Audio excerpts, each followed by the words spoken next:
मेरी आंखें सदैव यहोवा पर टकटकी लगाए रहती हैं, क्योंकि वही मेरे पांवों को जाल में से छुड़ाएगा। मंगलवार 5 अक्टूबर 2021। आज के मनन के लिए मैंने आप ही के लिए चुना है भजन संहिता 33 और उसका 16वां वाक्य। कोई ऐसा राजा नहीं जो सेना की बहुतायत के कारण बच सके, वीर अपनी बड़ी शक्ति के कारण छूट नहीं जाता। आपका दिन आशीषित हो।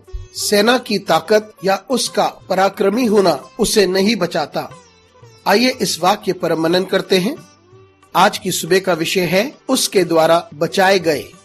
इस भजन में हम भजन के लिखने वाले के भरोसे को देखते हैं जो उसने परमेश्वर के हाथों में रखा है, और उसने अपना भरोसा सेना की ताकत पे नहीं, ना ही योद्धा के बल पर रखा है। ऐसा कोई राजा नहीं जो अपनी सेना की विशालता की वजह से बचाया गया हो, ना ही अपने सैनिकों की बड़ी तादाद की वजह से। और राजा की सेना जितनी ही विशाल हो और ताकतवर हो, लेकिन उसकी सुरक्षा परमेश्वर में ही होती है। परमेश्वर ही महान बचाने वाला है। मनुष्य किसी भी तरीके को अपना सकते हैं अपने को बचाने के लिए। सबसे विशाल सेना और सबसे आयोजित सेना भी जीत नहीं दिला सकती, क्योंकि अंत में ये परमेश्वर के हाथों में ही होता है। यदि सेना की छावनी में महामारी आ जाए तो युद्ध की सारी तैयारियां बेकार हो जाती हैं, और युद्ध में सफलता उस पर निर्भर हो सकता है जो कोई सेनापति सोच भी नहीं सकता था। सेना के मध्य भगावत छिड़ जाए या युद्ध के मैदान में यदि घबराहट शुरू हो जाए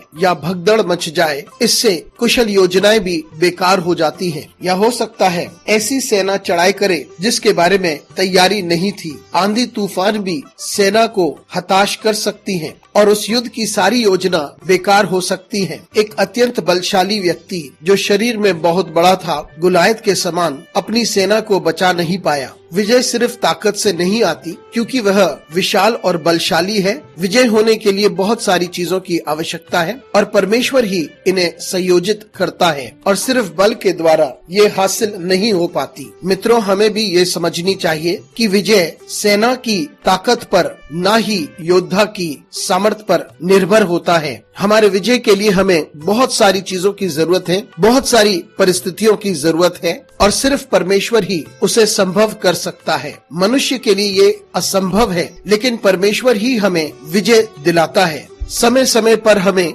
निरंतर परमेश्वर की सामर्थ्य पर अपना भरोसा रखें, उसके हाथों में अपने आप को सौंप दें, उसकी सामर्थ्य में अपने आप को सौंप दें और उसके समय पर भरोसा रखें, ताकि वो हमें विजय दे। आइए हम संपूर्ण रीति से परमेश्वर के हाथों में अपने आप को सौंप दें और उसी पर भरोसा रखें, ना कि अपनी ताकत पर, ना ही अपनी योजनाओं पर। और हम अवश्य जीत हासिल करेंगे और हम जीतेंगे, क्योंकि परमेश्वर ही है जो हमें विजय प्रदान करता है। अनुग्रहकारी परमेश्वर स्वर्गीय पिता, तुझे धन्यवाद देते हैं। हमारी सहायता कर परमेश्वर, ताकि हम निरंतर तुझ पर भरोसा करें और इस बात को समझें कि तेरे द्वारा ही हमें विजय प्राप्त होती है, ना कि अपने आप से। हमारे साथ परमेश्वर तू बना रहे। यीशु मसीह के नाम से मांगते हैं, आमीन।